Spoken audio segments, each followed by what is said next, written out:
Greetings viewers, welcome back to the Shooting Box Shed.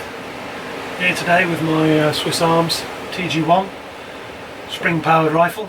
So we've got the same setup as before, 25 metre targets, JSB exact jumbo pellets. I'm going to shoot 10 pellets as before and see what kind of a group we get. You might be able to tell that it's, you can hear the wind. We've got a, I don't know, 30 to 40 mile an hour wind blowing from, in fact it's just taken the target down. I just looked out the window, heard a crash, looked out the window and it's taken the board down. So I'll rush out and try and set it up again.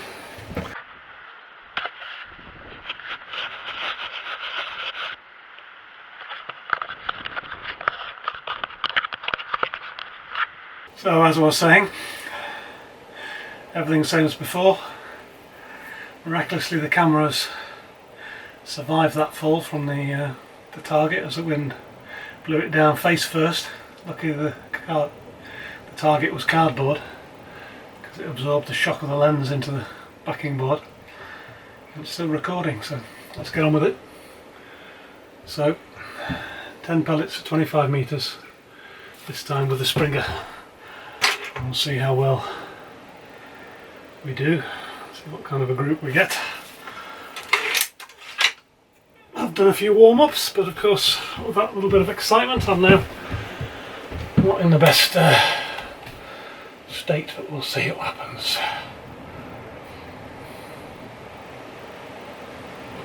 I'm just going to try and do my best. Let's see.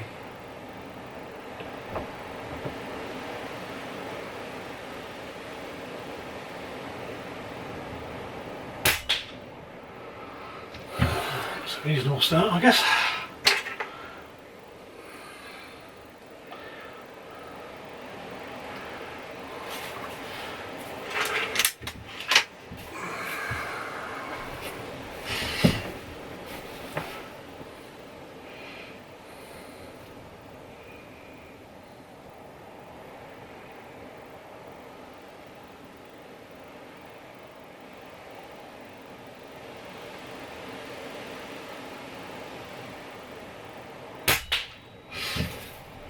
Not bad.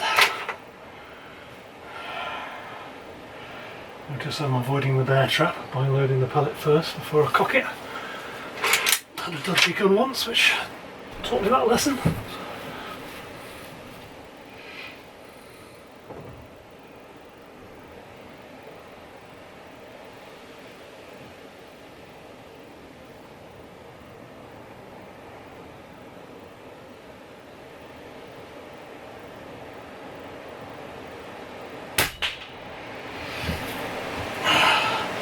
I don't know whether anybody else gets this problem, but I can sometimes see the foresight in the optical sight when I use the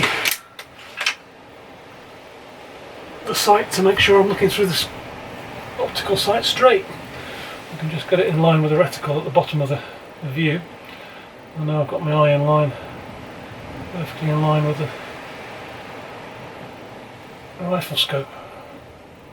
Whether it actually makes any difference, maybe that's a subject for another video.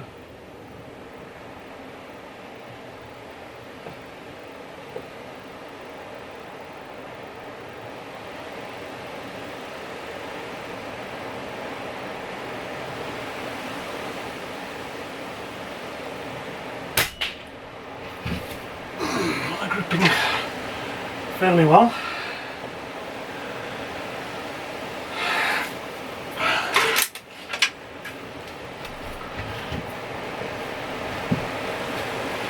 Will tell me if I take a pellet out of the tin instead of off the foam, won't you?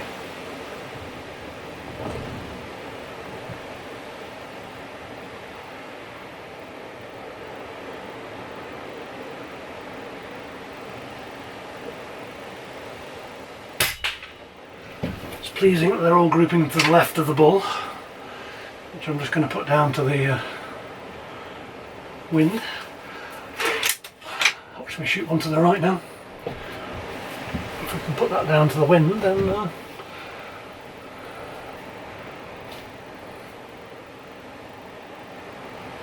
be half bad.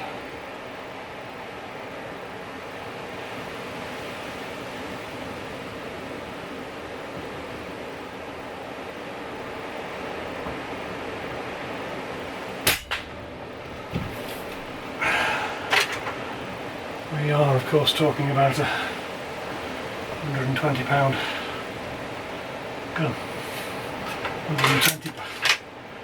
£120 sterling, I mean, so i.e. cheap. I believe these go for about anything down to $60 or something like that in the States, in Walmart, so this is cheap fun.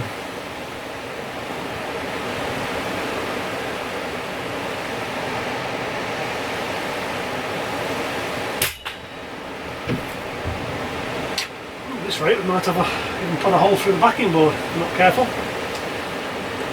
The last few are so tight I can't tell which one's which. I'll wait to see the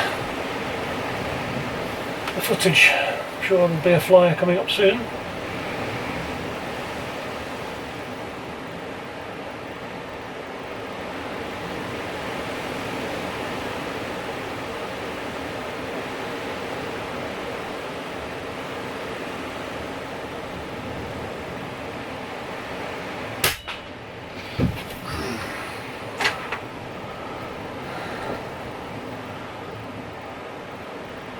This particular shooting stance and bag rest and all the rest of it, I don't think I'm capable of getting within better than an inch with anything, to be honest. As you can see the sight jumping about. I must have stopped my heart beating. I don't think it'll be any better.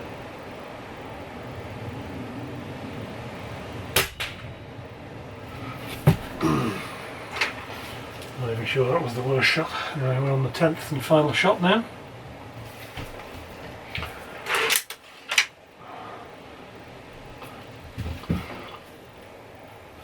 This gun's pretty good. It's I gave it a good lube when I first bought it. And it's doing quite well.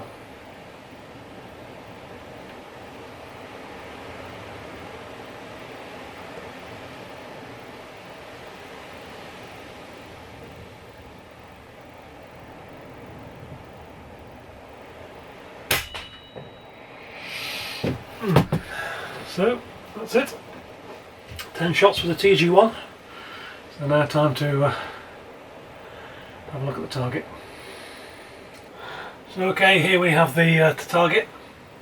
As you can see, considerably better than previously with the Umarex RP5. We've got probably the worst centre to centre pair there. It's about 42-43 millimeters. Between 1.5 and 1 3/4 inches. We've got the RP5 I shot previously. As I said, about 5 inches in terms of a grouping. And the TG-1 today, about 1.5 to 1 3/4 inches. So quite a lot better, despite the greater challenge of actually shooting the Springer, keeping the recoil under control. So that's it for today. So thanks for watching. Goodbye for now.